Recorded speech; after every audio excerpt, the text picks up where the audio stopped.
ನೀವು ನೋಡ್ತಾ ಇದ್ದೀರಾ ನಮ್ಮೂರ ವಾರ್ತೆ, ನಾನು ರಾಮಮೂರ್ತಿ. ಇದೀಗ ಹೆಡ್ಲೈನ್ಸ್. ನೇತ್ರಾವತಿ ತಿರುವು ಯೋಜನೆ ವಿರೋಧಿಸಿ ತಾಲೂಕು ಬಂದ್, ಸ್ವಯಂ ಪ್ರೇರಿತರಾಗಿ ಬೆಂಬಲ ನೀಡಿದ ನಾಗರಿಕರು, ಜನವಾಹನವಿಲ್ಲದೆ ಬಣಗುಟ್ಟಿದ ಬೆಳ್ತಂಗಡಿ ತಾಲೂಕು. 17ನೇ ವರ್ಷದ ಭಜನಾ ಕಮ್ಮಟಕ್ಕೆ ಧರ್ಮಸ್ಥಳದಲ್ಲಿ ಚಾಲನೆ, ಗುರುಪುರ ವಜ್ರದೇಹಿ ಮಠದ ಸ್ವಾಮೀಜಿಗಳಿಂದ ಉದ್ಘಾಟನೆ, 102 ಭಜನಾ ತಂಡಗಳ 193 ಮಂದಿಗೆ ತರಬೇತಿ. ಸಾವಯವ ಕೃಷಿಯಲ್ಲಿ ಬದುಕು ಕಂಡುಕೊಂಡ ಮೇಷ್ಟ್ರು, ರೈತನಾಗಿ ರಾಜ್ಯ ಪ್ರಶಸ್ತಿ ಗೆದ್ರು, ಮಿಶ್ರ ಬೆಳೆಯಲ್ಲಿ ಲಾಭ ಕಂಡುಕೊಂಡ ಪ್ರಭಾಕರ್ ಮಯ್ಯ.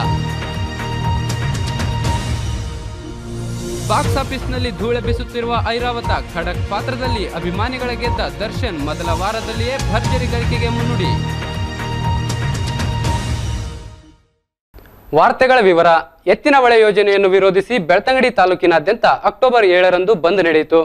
ಸಾರ್ವಜನಿಕರು ವ್ಯಾಪಕ ಸಹಕಾರ ನೀಡಿದ್ದರ ಹಿನ್ನೆಲೆಯಲ್ಲಿ ಬಂದ್ ದಿನ ಸಂಪೂರ್ಣ ತಾಲೂಕೆ ಸ್ತಬ್ಧವಾಗಿತ್ತು. ಈ ಕುರಿತ ಒಂದು ಸ್ಪೆಷಲ್ ರಿಪೋರ್ಟ್ ಇಲ್ಲಿದೆ ನೋಡಿ.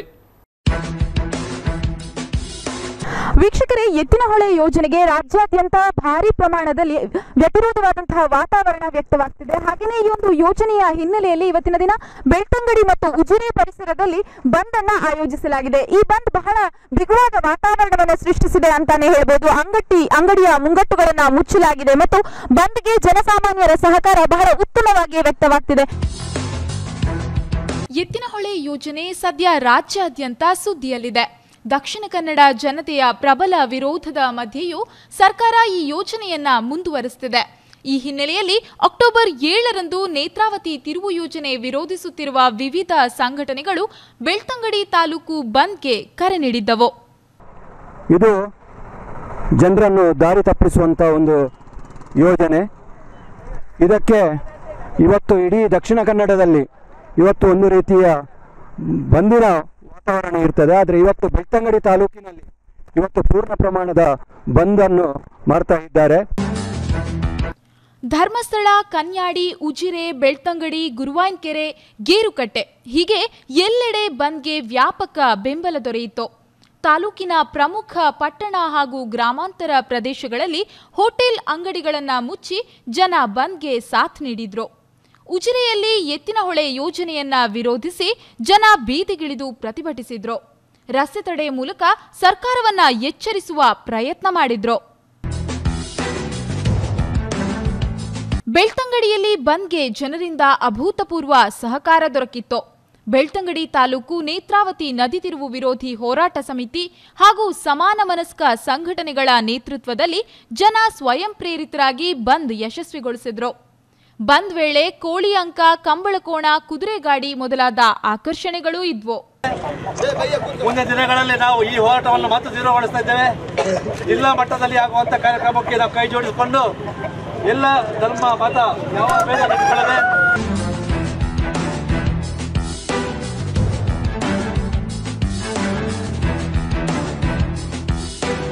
ಗೇರುಕಟ್ಟೆ ಹಾಗೂ ಉಪ್ಪಿನಂಗಡಿ ಪ್ರದೇಶದಲ್ಲೂ ಎತ್ತಿನಹೊಳೆ ಯೋಜನೆಯ ಕುರಿತು ವಿರೋಧದ ಕಾವು ಮುಗಿಲು ಮುಟ್ಟಿತ್ತು. ಜನರೇ ಬಂದ್ಗೆ ಬೆಂಬಲ ನೀಡಿದ್ದರಿಂದ ರಸ್ತೆಗಳೆಲ್ಲ ವಾಹನ ಜನಸಂಚಾರವಿಲ್ಲದೆ ಬಿಕೋ ಅಂತಿತ್ತು.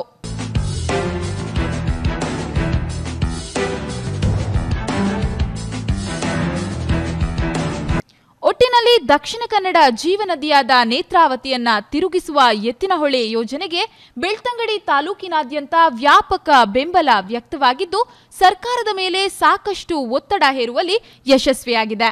ಬೆಳ್ತಂಗಡಿ ಪರಿಸರದಲ್ಲಿ ಈಗಾಗಲೇ ಕರೆ ನೀಡಿರುವಂತಹ ಬಂದ್ಗೆ ವ್ಯಾಪಕವಾದಂತಹ ಪ್ರತಿಕ್ರಿಯೆ ದೊರಕ್ತಾ ಇದೆ. ಹಾಗೆ ಸಾರ್ವಜನಿಕರು ಉತ್ತಮವಾದ ಸಹಕಾರವನ್ನು ಕೂಡ ನೀಡ್ತಾ ಇದ್ದಾರೆ. ರಸ್ತೆ ತಡೆಯನ್ನು ನಡೆಸಲಾಗಿತ್ತಾದ್ರೂ ಕೂಡ ಪೊಲೀಸರು ರಸ್ತೆಯನ್ನು ತೆರವುಗೊಳಿಸೋದರ ಮೂಲಕ ಸಾರ್ವಜನಿಕರಿಗೆ ಸಂಚಾರಕ್ಕೆ ಅನುವನ್ನ ಮಾಡಿಕೊಟ್ಟದನ್ನ ನಾವಿಲ್ಲಿ ಗಮನಿಸಬಹುದಾಗಿದೆ. ಒಟ್ಟಾರೆ ಈ ಒಂದು ಪ್ರತಿಭಟನೆ ಉತ್ತಮವಾದ ರೀತಿಯಾದಂತಹ ಯಶಸ್ಸನ್ನ ಕಂಡುಕೊಳ್ತಿದೆ ಅಂತಾನೆ ಹೇಳಬಹುದು. ಕ್ಯಾಮರಾ ಪರ್ಸನ್ ಶಿವರಾಯ ಜೊತೆ ಪೂಜಾ ಪಕ್ಕಳ, ನಮ್ಮೂರ ವಾರ್ತೆ. ಧರ್ಮಸ್ಥಳದ ಶ್ರೀ ಮಂಜುನಾಥೇಶ್ವರ ಭಜನಾ ಪರಿಷತ್ ವತಿಯಿಂದ ನಡೆಯುವ 17ನೇ ವರ್ಷದ ಭಜನಾ ತರಬೇತಿ ಕಮ್ಮಟಕ್ಕೆ ಅಕ್ಟೋಬರ್ 6ರಂದು ಚಾಲನೆ ದೊರೆಯಿತು. ಅಕ್ಟೋಬರ್ 11ರವರೆಗೆ ನಡೆಯಲಿರುವ ಈ ಕಮ್ಮಟಕ್ಕೆ ಗುರುಪುರ ವಜ್ರದೇಹಿ ಮಠದ ಶ್ರೀ ರಾಜಶೇಖರಾನಂದ ಸ್ವಾಮೀಜಿ ಚಾಲನೆ ನೀಡಿದರು. ಧರ್ಮಾಧಿಕಾರಿ ಡಾಕ್ಟರ್ ಡಿ ವೀರೇಂದ್ರ ಹೆಗಡೆ ಅಧ್ಯಕ್ಷತೆ ವಹಿಸಿದರು. ಶ್ರೀಧಾಮ ಮಾಣಿಲದ ಶ್ರೀ ಮೋಹನದಾಸ ಸ್ವಾಮೀಜಿ, ಉಜಿರೆ ಶ್ರೀ ಜನಾರ್ದನ್ ಸ್ವಾಮಿ ದೇವಳದ ಆಡಳಿತ ಮುಕ್ತೇಶ್ವರ ವಿಜಯ ರಾಘವ್ ಪಡವೆಟ್ನಾಯ, ಡಿ ಹರ್ಷೇಂದ್ರ ಕುಮಾರ್ ಮೊದಲಾದವರು ಉಪಸ್ಥಿತರಿದ್ದರು. ಈ ವರ್ಷ 102 ಭಜನಾ ಮಂಡಳಿಗಳ 193 ಮಂದಿ ಕಮ್ಮಟದಲ್ಲಿ ಭಾಗವಹಿಸಿವೆ. ಬೆಳ್ತಂಗಡಿ ತಾಲೂಕಿನಾದ್ಯಂತ ಇದೀಗ ರಸ್ತೆ ಸಮಸ್ಯೆ ಸರ್ವೇ ಸಾಮಾನ್ಯ. ಇದೀಗ ಈ ಸಮಸ್ಯೆಗಳ ಪಟ್ಟಿಗೆ ಮತ್ತೊಂದು ಸೇರ್ಪಡೆಯಾಗಿದೆ. ಅದುವೇ ಉಜಿರೆಯ ಸಮೀಪದ ನಿಡಿಗಲ್ ಸೇತುವೆ ಸಮಸ್ಯೆ. ಈ ಕುರಿತ ಒಂದು ವರದಿ ಇಲ್ಲಿದೆ ನೋಡಿ.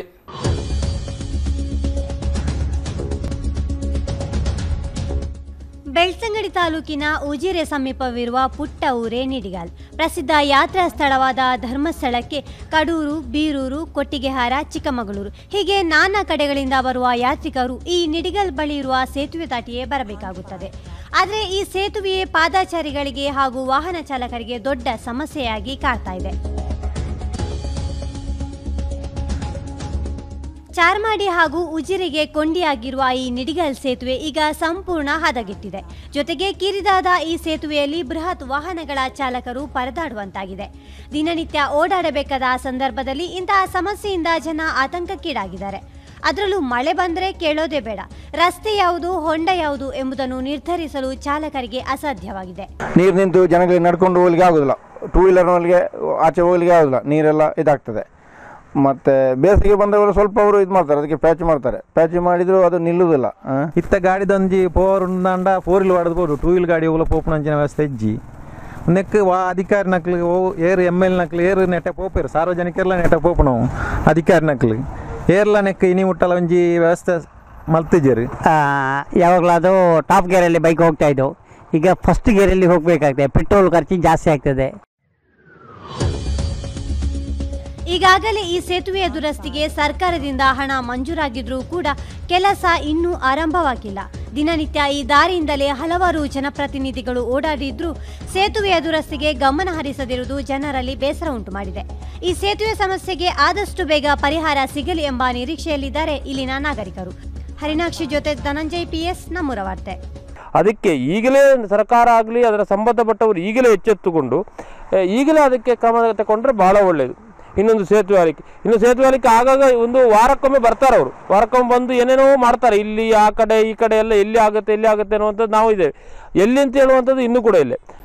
ಕಳೆದ ಸೋಮವಾರ ಉಜಿರೆಯ SDM ಪದವಿ ಪೂರ್ವ ಕಾಲೇಜಿನ ರತ್ನತ್ರಯ ಸಭಾಂಗಣದಲ್ಲಿ ಹಲಸಂಗಿ ಗೆಳೆಯರ ಸಂಸ್ಮರಣೆ ಮತ್ತು ಜನಪದ ಸಾಹಿತ್ಯ ಎಂಬ ವಿಷಯದ ಕುರಿತು ವಿಶೇಷ ಉಪನ್ಯಾಸ ಕಾರ್ಯಕ್ರಮ ನಡೆಯಿತು. ಈ ಕಾರ್ಯಕ್ರಮದಲ್ಲಿ ಕುಂಬ್ಳೆ ಕಾಸರಗೋಡಿನ ಹಿರಿಯ ಸಾಹಿತಿ, ಶಿಕ್ಷಣ ತಜ್ಞ VB ಕುಳಮರ್ವ ವಿಶೇಷ ಉಪನ್ಯಾಸ ನೀಡಿದರು. ಪದವಿ ಪೂರ್ವ ಕಾಲೇಜಿನ ಪ್ರಾಚಾರ್ಯ ಪ್ರೊಫೆಸರ್ ದಿನೇಶ್ ಚೌಟ ಕಾರ್ಯಕ್ರಮ ಉದ್ಘಾಟಿಸಿದ್ರು. ದಕ್ಷಿಣ ಕನ್ನಡ ಜಿಲ್ಲಾ ಸಾಹಿತ್ಯ ಪರಿಷತ್ತಿನ ಗೌರವ ಕಾರ್ಯದರ್ಶಿ ಡಾಕ್ಟರ್ MP ಶ್ರೀನಾಥ್, ಕಾಲೇಜಿನ ಕನ್ನಡ ವಿಭಾಗದ ಮುಖ್ಯಸ್ಥ ಡಾಕ್ಟರ್ KP ಚಂದ್ರಶೇಖರ್ ಕೆದಿಲಾಯ ಕಾರ್ಯಕ್ರಮದಲ್ಲಿ ಉಪಸ್ಥಿತರಿದ್ದರು.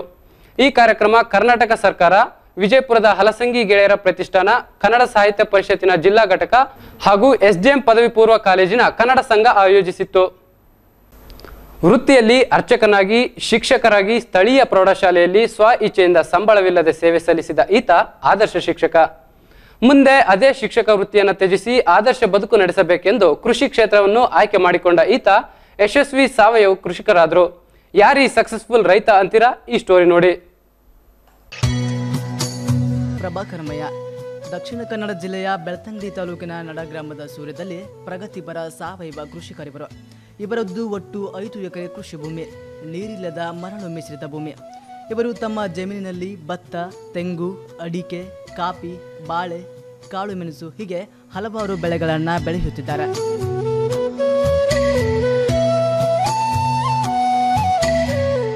ಮಣ್ಣು ಮರಳು ಮಿಶ್ರಿತ ಭೂಮಿಯಲ್ಲಿ ಕೃಷಿ ಮಾಡೋದು ಅಷ್ಟು ಸುಲಭವಲ್ಲ. ಇದನ್ನು ಮನಗೊಂಡ ಇವರು ಮಣ್ಣಿನಲ್ಲಿ ಇರುವ ಕೊರತೆಗಳನ್ನು ನೀಗಿಸಲು ಪ್ರಾರಂಭದಿಂದಲೇ ಸಾವಯವ ಕೃಷಿ ಪದ್ಧತಿಯನ್ನು ಅಳವಡಿಸಿಕೊಂಡಿದ್ದಾರೆ.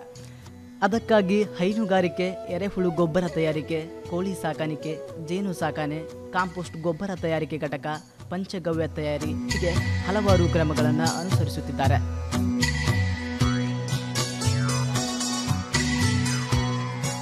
ಇವರ ಈ ಕಾರ್ಯಗಳನ್ನು ಗುರುತಿಸಿ ಹಲವಾರು ಸರ್ಕಾರ ಸಂಸ್ಥೆಗಳು ಮತ್ತು ಕೃಷಿ ವಿಶ್ವವಿದ್ಯಾನಿಲಯಗಳು ಪ್ರಶಸ್ತಿ ನೀಡಿವೆ. ಮಯ್ಯ ಅವರು ದಕ್ಷಿಣ ಭಾರತದ ವಿವಿಧ ರಾಜ್ಯಗಳಿಗೆ ಪ್ರವಾಸ ಮಾಡಿ ಅಲ್ಲಿ ಕೃಷಿ ಬಗ್ಗೆ ಅನುಭವ ಪಡೆದುಕೊಂಡವರು. ನಮ್ಮದು ಸಮಗ್ರ ಕೃಷಿ ಪದ್ಧತಿ ಆಗಿರುವುದರಿಂದ ಯಾವುದೇ ತೊಂದರೆಯಾಗಿಲ್ಲ. 11 ವರ್ಷಗಳಿಂದ ಕೃಷಿ ಕಾಯಕ ಮಾಡುತ್ತಿದ್ದೇನೆ ಎಂದು ಅನುಭವವನ್ನು ಸಂಭ್ರಮದಿಂದಲೇ ಹೇಳಿಕೊಳ್ಳುತ್ತಿದ್ದಾರೆ ಪ್ರಭಾಕರಮಯ್ಯ. ಕೋಟಿ ವಿದ್ಯೆಗಿಂತ ಮೇಟಿ ವಿದ್ಯೆ ಲೇಸು ಅನ್ನುವ ನುಡಿಯನ್ನು ಸಾಬೀತು ಮಾಡಿರುವ ಪ್ರಭಾಕರಮಯ್ಯ ಇನ್ನಷ್ಟು ರೈತರಿಗೆ ಸ್ಫೂರ್ತಿಯ ಸಲ. ಬೆಳೆ ಸಾಲ ತೀರಿಸಲಾಗದೆ ಆತ್ಮಹತ್ಯೆಗೆ ಶರಣಾಗುತ್ತಿರುವ ರೈತಾಪಿ ವರ್ಗ ಮಯ್ಯರ ಮಾದರಿ ಕೃಷಿಯತ್ತ ಗಮನ ಹರಿಸಿದರೆ ಯಶ ಕಾಣುವುದರಲ್ಲಿ ಸಂಶಯವಿಲ್ಲ. ಚಂದ್ರು ಹಿರೇಮಠ, ನಮ್ಮ ವಾರ್ತೆ.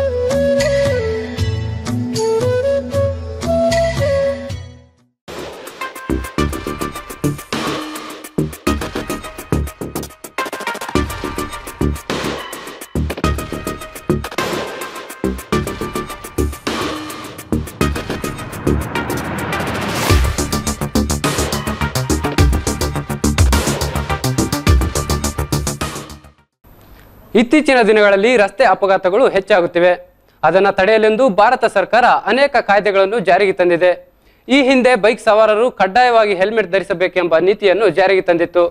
ಆದರೆ ಈಗ ಬೈಕ್ನ ಹಿಂಬದಿ ಸವಾರ ಕೂಡ ಕಡ್ಡಾಯವಾಗಿ ಹೆಲ್ಮೆಟ್ ಧರಿಸಬೇಕು ಎಂಬ ನೀತಿಯನ್ನು ಜಾರಿಗೆ ತರಲು ಹೊರಟಿದೆ. ಈ ಬಗ್ಗೆ ನಮ್ಮ ಜನ ಏನ್ ಹೇಳ್ತಾರೆ? ನಮ್ಮ ಪ್ರತಿಧ್ವನಿ ತಂಡ ಹೊತ್ತು ತಂದ ಉತ್ತರ ಇಲ್ಲಿವೆ. ದಿನೇ ದಿನೇ ನಮ್ಮಲ್ಲಿ ರಸ್ತೆ ಅಪಘಾತಗಳು ಹೆಚ್ಚಾಗ್ತಾ ಇದೆ. ಈ ಹಿನ್ನೆಲೆಯಲ್ಲಿ ಎಲ್ಲ ಬೈಕ್ ಸವಾರರು ಕಡ್ಡಾಯವಾಗಿ ಹೆಲ್ಮೆಟನ್ನು ಧರಿಸಬೇಕು ಅನ್ನೋ ರೂಲ್ಸ್ ನಮ್ಮಲ್ಲಿ ಇತ್ತು.